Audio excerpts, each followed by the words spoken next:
وہ دو ستونوں کے درمیان دو ستونوں پر ٹکا ہوا تھا، اور اس کا آرکیٹیکچر ایسا تھا کہ دو ستون تھے، اور سمسون نے اس لڑکے کو، وہ جو سردار تھے فلسطینیوں نے کہا کہ سمسون کو آج یہاں پر لاؤ، ہم اس کا تماشا بنائیں گے، اس کا مذاق اڑائیں گے، جو بڑے بڑے فلسطینیوں کو مارتا تھا، آج ذرا اس کو بلاؤ یہاں پہ، ہم اس کا تمسخر اڑائیں۔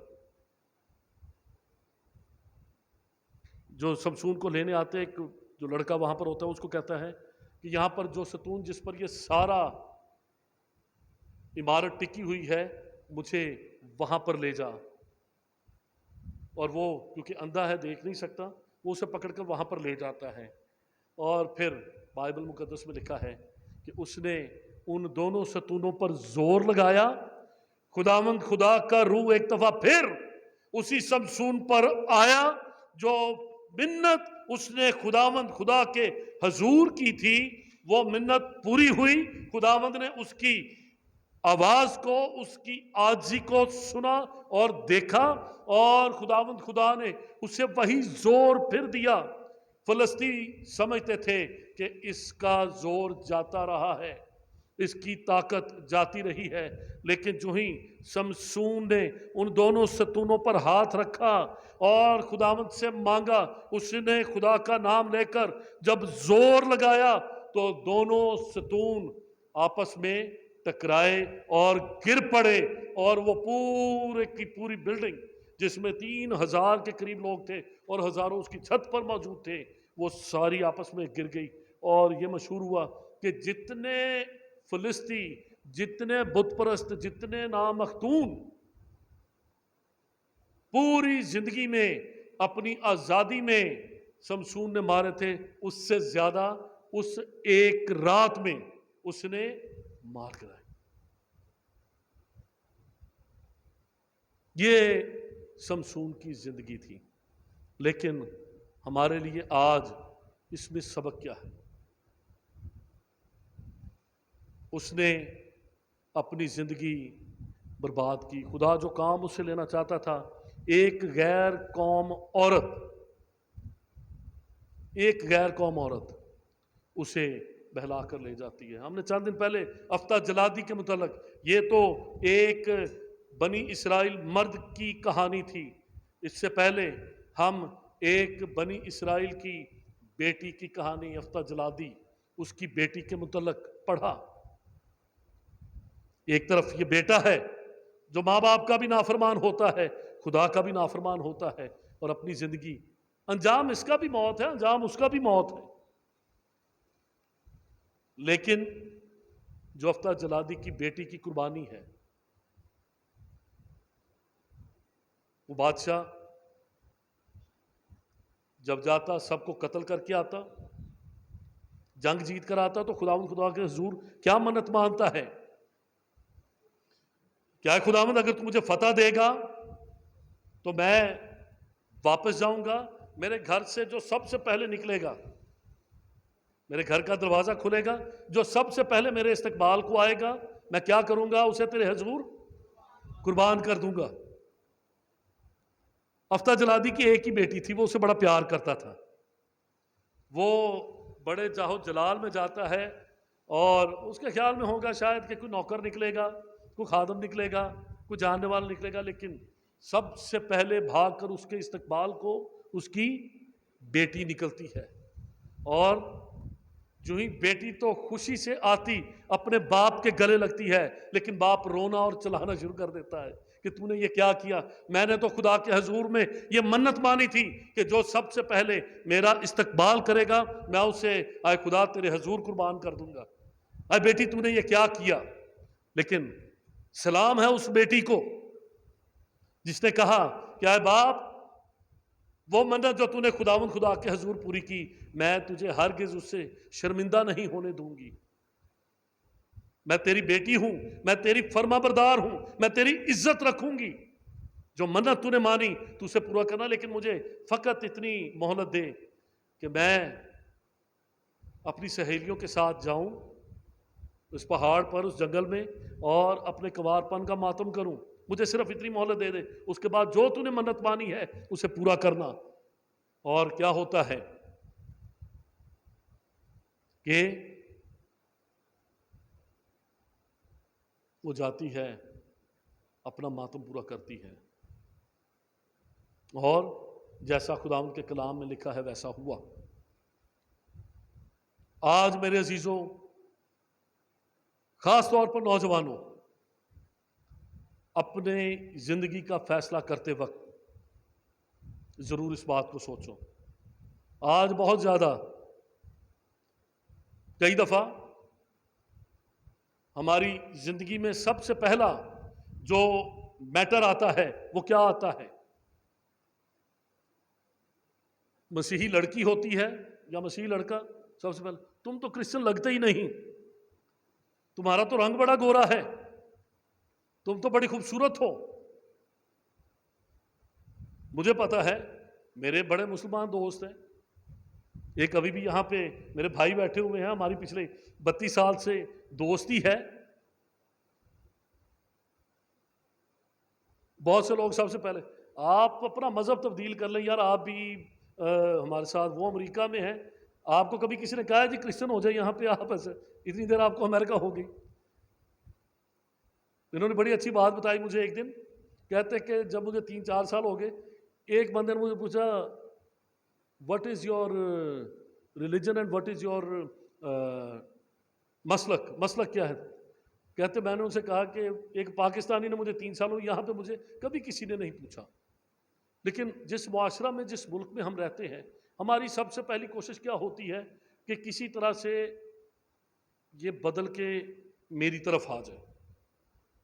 اسکول کے زمانے سے ہم چھوٹے ہوتے تھے، مجھے پتہ ہے اسلامیات کا پیریڈ ہوتا تھا تو وہ کلمہ شریف یاد کرنا پڑنا، تو ہمارے ساتھ جو کلاس میں کہنا اوے تم نے کلمہ پڑھ لیا، تم تو مسلمان ہو گئے ہو۔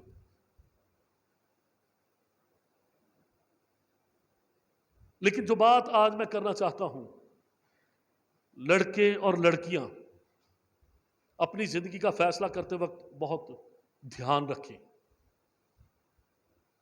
غیر قوم میں شادیاں آج اس وقت ایک بہت بڑا ناسور بن چکا ہے۔ شادی کے لیے مذہب تبدیل کر لینا، اپنے خدا کو چھوڑ دینا، اپنی تعلیم کو چھوڑ دینا، خدا اس بات کی اجازت نہیں دیتا۔ وہ کہتا ہے کہ ناہموار جوئے میں نہ جتو، جہاں پر خداوند نے تمہیں رکھا ہے وہاں پہ رہو، اور اپنے خدا کے ساتھ وفادار رہو۔ بہت سی آزمائشیں آئیں گی۔ آج جیسا میں نے آپ کو بتایا، سب سے پہلے بہت سی لڑکیاں ایسی ہیں جن کو پرپوز، تم تو بڑی پیاری ہو، تم تو بڑی خوبصورت ہو، تم تو کرسچن لگتی نہیں ہو۔ او بھائی کیوں کرسچن نہیں لگتے؟ آپ کیا سمجھتے ہیں کہ کرسچن صرف جو کالے ہیں، جو موٹے ہیں، جو چھوٹے ہیں، یہی کرسچن ہے؟ دنیا کے خوبصورت ترین لوگ کرسچن ہیں۔ خوبصورت ہونا، گورا ہونا، اس کا تعلق کسی مذہب سے نہیں، یہ اس خطے سے ہے جو جینیٹک بیک گراؤنڈ آپ کا چلتا آ رہا ہے۔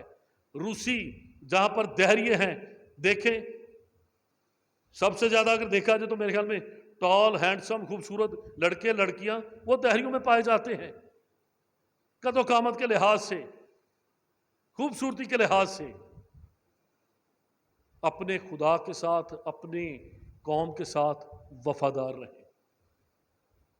شادی بیاہ کے معاملات میں کبھی کسی کے دھوکے میں، فریب میں نہ آئیں۔ ہم نے بہت سے لوگوں کو دیکھا ہے مذہب تبدیل کر کے شادی کرتے ہیں، سال، 6 مہینے، 2 سال، اور پھر کرسمس کی جب عبادت آتی ہے کیا ہوتا ہے؟ ہاں جی، پچھلی کرسیوں میں آ کے سر ڈھانپ کے بیٹھے ہوتے ہیں۔ کیوں؟ کیونکہ اس وقت تو جوانی کا جوش ہوتا ہے، پتہ ہوتا ہے کہ ٹھیک ہے جی، اب مذہب تبدیل کیے بغیر ایک آدمی ہے، ایک عورت ہے، اگر مذہب تبدیل نہیں کریں گے تو شادی نہیں ہوگی۔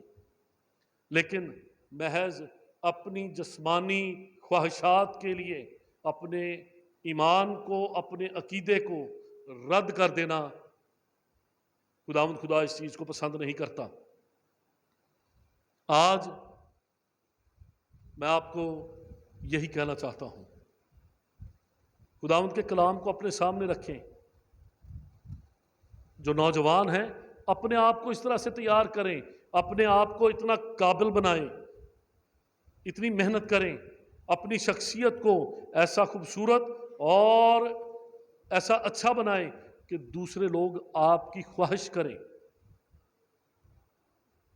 آپ رد کرنے کے قابل نہ ہوں۔ خداوند خدا آج کے اس پیغام اور کلام کے وسیلہ سے ہم سب کو بڑی برکت بخشے۔ آئیے ہم سب اپنے سروں کو جھکائیں اور دعا کریں۔